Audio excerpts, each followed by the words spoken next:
Please like, share and subscribe our YouTube channel.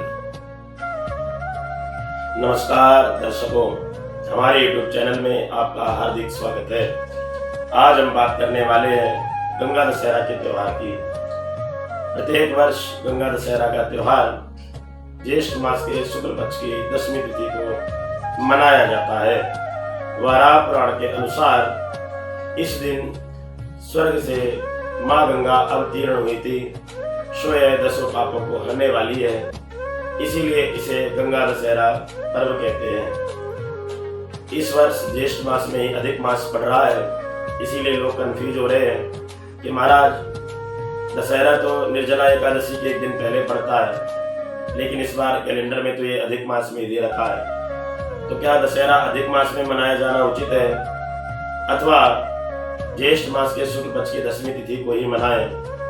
तो निर्णय सिंधु के अनुसार यानी शास्त्रों के अनुसार यदि ज्येष्ठ मास में अधिक मास पड़ रहा हो तो गंगा दशहरा, क्योंकि यह त्यौहार स्नान दान का विशेष महत्व रखता है। इस त्यौहार पर गंगा में डुबकी लगाने से 10 प्रकार के पाप नष्ट होते हैं। इसीलिए क्योंकि सामान्य रूप से ज्येष्ठ मास में स्नान दान करने का जो फल है उससे कई गुना अधिक फल अधिक मास अर्थात पुरुषोत्तम मास में स्नान और दान का माना गया है।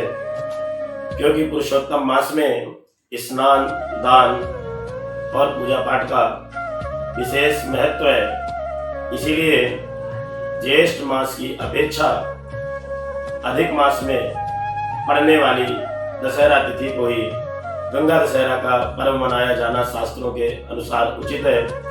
क्योंकि ऋषि श्रृंगी ने भी लिखा है कि यदि अधिक मास ज्येष्ठ मास में पड़ रहा हो तो गंगा दशहरा का त्यौहार ज्येष्ठ मास की अपेक्षा अधिक मास में ही मनाया जाना उचित है। क्योंकि अधिक मास में गंगा स्नान दान का विशेष फल और महत्व बताया गया है।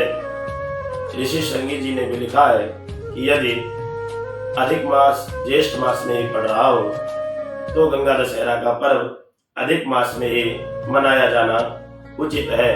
अतः इस बार 10वीं तिथि 25 मई को सुबह 4:31 से प्रारंभ हो रही है, जो कि अगले दिन सुबह 5:11 पर समाप्त हो रही है। ऐसे में गंगा दशहरा का त्यौहार 25 मई 2026 को ही मनाया जाना शास्त्रों के अनुसार उचित रहेगा। अधिक मास में आने वाले गंगा दशहरा के इस त्यौहार पर माँ गंगा की पावन जलधारा में डुबकी लगाने से 10 प्रकार के पापों से मुक्ति मिलती है और अनंत गुना फल प्राप्त होता है तथा सभी कष्टों से मुक्ति मिलती है और मोक्ष की प्राप्ति होती है।